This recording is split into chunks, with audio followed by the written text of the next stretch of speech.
ጠቅላይ ሚኒስትሩን ምላሽና ማብራሪያ ማዳመጥ ለክቡር ጠቅላይ ሚኒስትሩ እንሰጣለሁ።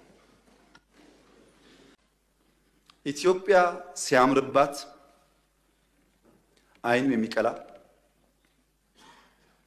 ህዳሴ ሲያልቅ ምን ያስፈልጋል ህዳሴ ከሰው ያጣላናል የሚል የባህር በር ጥያቄ ሲነሳ የሚሸማቀቅ የሚያፍር ደፈር ብሎ 130 ሚሊዮን ህዝብ ያስፈልገዋል ለማለት የሚተናነቀው ለኢትዮጵያ ጥቅምና ብልጽግና ከጎኗ መቆም መድከም የማይሻ የማይፈልግ ራሱን እንደ ማንጎ የሚቆጥር ግራዋ ነው። ራሱ ሲጠራ ማንጎ ይበል እንጂ ግራዋ ነው፣ መራር ነው። የኢትዮጵያ ደህንነትና ችግር የማይከፋው ከሆነ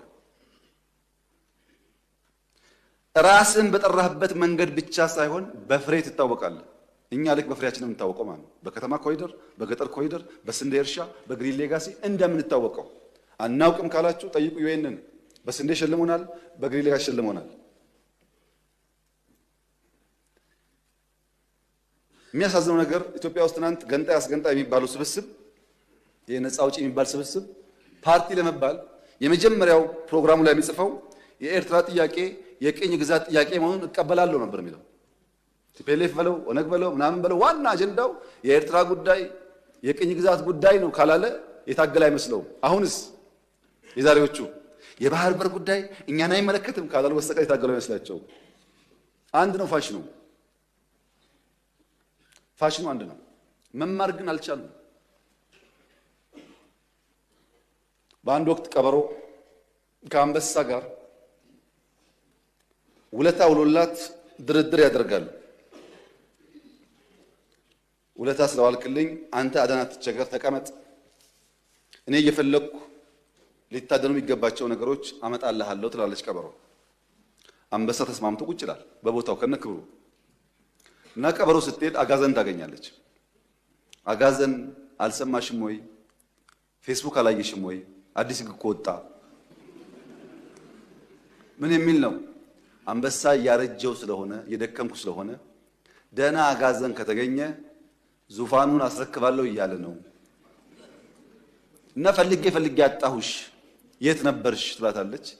አጋዘን ደንግጣ እውነትሽን ነው? መቼም ስልጣን የማይፈልግ የለም። እውነትሽን ነው ትላታለች። አዎ በእኔ እንሂድ ላሳየሽ። ልክ አንበሳ ጋር ሲደርሱ ያውልሽ እና አነጋግሪው ትላታለች። አጋዘን አገር ሰላም ነው ብላ ልታናገር ሄድ ስትሄድ አንበሳው አፈፍ ሲያረጋት ግጭት ይፈጠርና በግድ ታመልጣለች። ግን አንድ ቀንዷ ይሰበራል። መታ ቀበሮ ዋጋ አንቺ ጨካኝ ዋሾ አታለልሽኝ፣ እንዴት ልታስበይኝ በተንኮል ታመጭኛለሽ? አንበሳው እኮ ሲታገለኝ አንድ ቀንዴ ተሰበረ ትላታለች። ወይ አጋዘን ለካ እንደዚህ ሞኝ ነሽ። እሱ እኮ ቀንሽ የሰበረው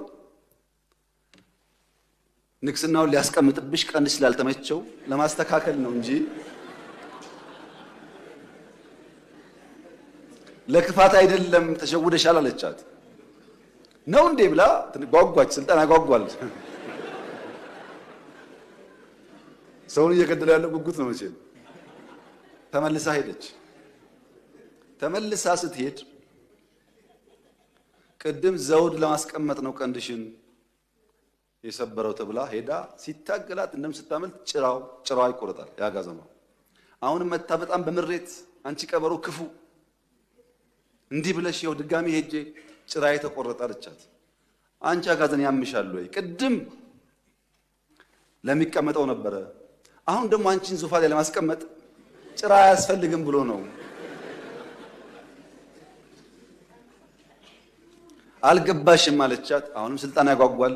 ተመልሳ ሄደች እና ያዛት፣ ገደላት። ከገደላት በኋላ ቀበሮን ጠራና ሞታለች፣ እዛ ድረስ ቤት እስክመጣ በልተሽ እያንዳንዱን ፓርት በልተሽ ጠብቂ፣ ስመለስ ምሳዬን እበላለሁ ይላል እና አንበሳው ይሄዳል። ቀበሮዋ በልታ አስቀምጣ አንበሳው ሲመለስ ሲያይ የአጋዘኗ ራስ የለም። አንቺ ቀበሮ ሌባ ሁሉን አስቀምጠሻል፣ የት አለ ራሱ አላት። ወይ አንበሳ ራስ ቢኖራት ኖሮ 3 ጊዜ ስልካት ትመላለስ ነበር። የጭንቅላት ችግር ነው የሚያመላልሳት አለች ቀበሮ ይባላል። እና የኤርትራ ጥያቄ የቅኝ ግዛት ነው ብሎ አሁን የባህር ጥያቄ አይገባኝ የሚለው ከዚህ አጋዘን የማይሻል ነው ማለት ነው። ያልገባው ጭንቅላት የሌለው ነው ማለት ነው። ጊዜ የማያስተምረው ነው ማለት ነው።